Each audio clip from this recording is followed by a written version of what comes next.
दर्शक बंधु आज आम जानिबा घरे केउं सबु संकेत देखागले जानिबे जे आपणकर घर धन धान्य परिपूर्ण हेबाकु जाउछि। आउ केउं सबु संकेत देखादेले जानिबे जे आपण खूब शीघ्र दरिद्र हेबाकु जाउछंती। तेबे चालंतु आरंभ करिबा आजिर ए भिडियो को। आशा करुछि आपण माने भिडियोटी को शेष पर्यंत निश्चय देखिबे। भिडियोटी को शेष पर्यंत देखिले जानि पारिबे अनेक गुड़िए शुभ और अशुभ संकेत विषय। आपण जेतेबेले शଯ୍ୟା त्याग कले सेतेबेले दुई हाथ पापुली को देखिबे तेबे आपण मानकर दिन शुभ हेबो। कग्रे बसती लक्ष्मी कर मध्ये सरस्वती कर मूले तु गोविंद एही मंत्रटी कही जदि आपण माने शଯ୍ୟା त्याग करुछंती तेबे जानंतु सबु देवादेवींकर दर्शन होइगला। निहाती भावरे आज दिनटी शुभरे कटिबो। ठीक सेही भली जदि आपणक घर को चुचुंद्रा बारंबार आसुथाए तेबे जानि रखंतु माँ लक्ष्मी आपणक घर को आसुछंती। आमे बहुत गुड़े अदरकारी जिनिस घर बाहर करि देइथाउ। कण आपण माने जानिछंती जदि एही अदरकारी जिनिस को आमे अमावास्या दिन बाहर करि फोपाड़ी देइथाउ तेबे यह बहुत शुभ होइथाए। जदि आपणक घरे बुढ़ियाणी जाल होइथाए तेबे ताकु तुरंत सफा करिबा उचित, कारण बुढ़ियाणी जाल रहिबा द्वारा घरे नकारात्मक शक्तिर प्रभाव वृद्धि पाई थाए। जदि कौनसी पक्षी कौनसी फल खाई आपणक घर अगणार पकई चली जाए तेबे जल्दी ही आपणकर उन्नति हेबो। जदि सूर्योदय पर आपणक घरर पूर्व किंबा पश्चिम दिगरे काऊ बसिकी बोबाए तेबे यह बहुत शुभ होइथाए। जदि आपण निजर पिलामानंकर विवाह करुछंती तेबे सेमानंकर जन्म बार जन्म मास जन्म नक्षत्र जन्म समय एही सबु समय जदि आपण निजर पुआ किंबा झीर विवाह करुछंती तेबे यह मंगलकारी होइथाए। सोमवार बुधवार और शुक्रवार दिन जदि आपण केउआडे घर बाहर की जाउछंती सेतेबेले आपण प्रथमे बाम पादटी घर बाहर करी यात्रा करंतु। सेही भली मंगलवार शनिवार गुरुवार रविवार दिन आपण यात्रा करुछंती प्रथमे डाहाण पाद पकाई घर बाहर की यात्रा करंतु।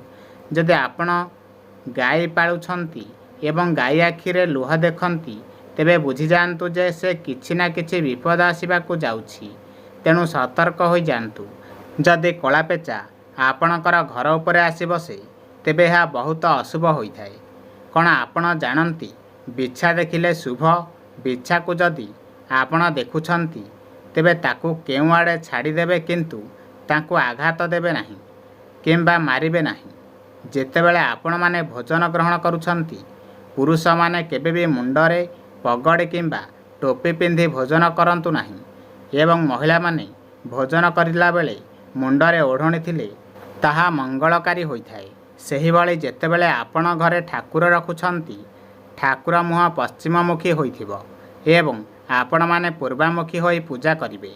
माने ठाकुरंकर मुह आपणक मुह सामना सामने ठीक सेही भली जेबे मंदिर रे कथा आसीबो ठाकुरंकर मुह पूर्व आड़कू एवं आमे पूजा करिबा पश्चिम आड़कू। जेतेबेले माँ माने आपण माने बासन माजुछंती सेतेबेले जेते कम शब्द हेबो सेते भल। अधिक शब्द अशुभ बा अमंगलकारी होइथाए। जदि आपण जणे रोगी मनीष आपण को बहुत क्रोध आसुची तेबे आपण दिन रे 5-6 थर निजर पाद धुअंतु। देखिबे आपणकर एही समस्या बहुत जल्दी दूर होइजिवो। जदि शोईकी उठिया परे आपणकर सेज असजड़ा होई पड़े तेबे राहु और शनिंकर खराब प्रभाव आपणक उपरे पड़ी पारे। सेथिपाई ध्यान दियंतु। खाइबा समय रे आपण लुण केबे तले पकाइबे नाही। जदि लुण तले पड़ी जाए तेबे ताकू लुगारे पछंतु नाही। एमिति कले ऋण बढ़िबो, धार करज बढ़िबो, तेणु आपण समस्या रे पड़िबे। सेथिपाई एथिपति ध्यान दियंतु। आम समस्तंकर उपरे किछि ना किछि संकट आसे एवं आमे तार किछि उपाय न पाऊ तेबे कौन करिबे। आमे जेउठू पानी पिउछंती सेइठू किछि पानी आनी घरे छिंची दियंतु।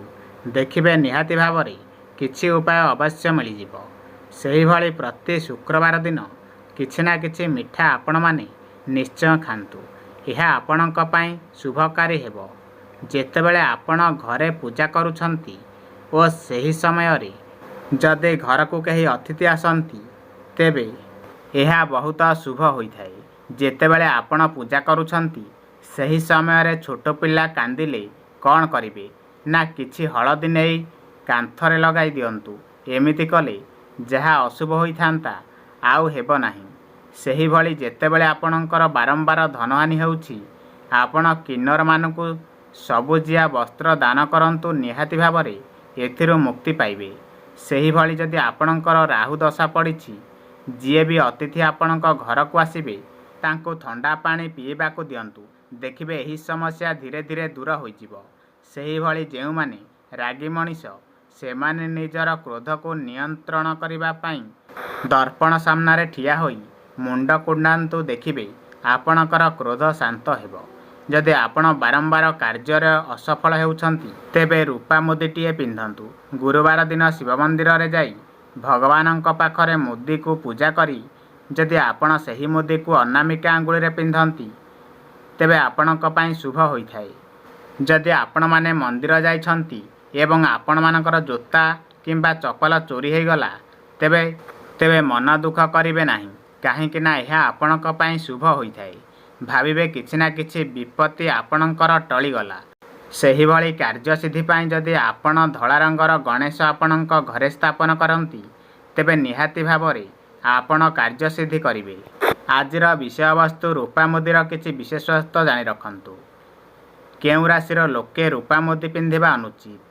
ଜ୍ୟୋତିଷ ଶାସ୍ତ୍ର ଅନୁସାରେ ମେଷ ରାଶିର ବ୍ୟକ୍ତିମାନେ ରୂପା ମୁଦି ପିନ୍ଧିଲେ ଦରିଦ୍ରତା ଦେଖାଯାଏ, ଆର୍ଥିକ ସ୍ଥିତି ଖରାପ ହୋଇଯାଏ।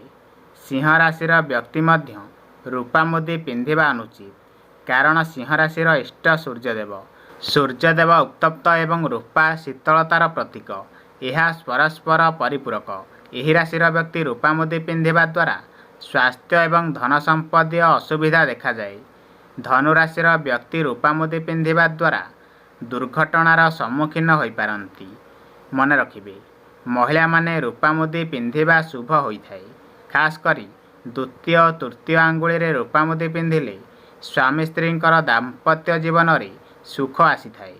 ରୂପା ଥଣ୍ଡା ଜାତୀୟ ଧାତୁ ହୋଇଥିବାରୁ ଯେଉଁମାନେ ରୂପା ମୁଦି ପିନ୍ଧନ୍ତି ସେମାନଙ୍କର କ୍ରୋଧ ଶାନ୍ତ ହୋଇଥାଏ, ରୋଗ ମଧ୍ୟ ହୋଇନଥାଏ। ଖାସ୍ କରି ଥାଇରଏଡ୍ ରୋଗ କମ୍ ହୋଇଥାଏ। ରୂପା ମୁଦି ନକାରାତ୍ମକକୁ ଦୂର କରିଥାଏ। ରୂପା ମୁଦି ପିନ୍ଧିବା ଦ୍ୱାରା ଥଣ୍ଡା, ଜ୍ୱର, ଖାସ ଇତ୍ୟାଦିରୁ ମୁକ୍ତି ମିଳିଥାଏ। ମହିଳାମାନେ ସର୍ବଦା ବାମ ହାତରେ ଓ ପୁରୁଷମାନେ ଡାହାଣ ହାତରେ ରୂପା ମୁଦି ପିନ୍ଧିବା ଶୁଭ ହୋଇଥାଏ। ଦର୍ଶକ ବନ୍ଧୁ, ଭିଡ଼ିଓଟିକୁ ଏହିଠାରେ ଶେଷ କରୁଛି। ଯଦି ଆପଣମାନଙ୍କୁ ଏହି ଭିଡ଼ିଓଟି ଭଲ ଲାଗିଛି ତେବେ ଦୟାକରି ମୋ ଚ୍ୟାନେଲକୁ ସବସ୍କ୍ରାଇବ୍ କରି ଭିଡ଼ିଓଟିକୁ ଗୋଟେ ଲାଇକ୍ ନିହାତି କରନ୍ତୁ ଏବଂ ସାଙ୍ଗମାନଙ୍କୁ ଏବଂ ବନ୍ଧୁବାନ୍ଧବମାନଙ୍କ ପାଖକୁ ସେୟାର କରିଦିଅନ୍ତୁ। ଆଉ କମେଣ୍ଟ ବକ୍ସରେ ଜୟ ଜଗନ୍ନାଥ ଲେଖି ସେଣ୍ଡ କରିଦିଅନ୍ତୁ।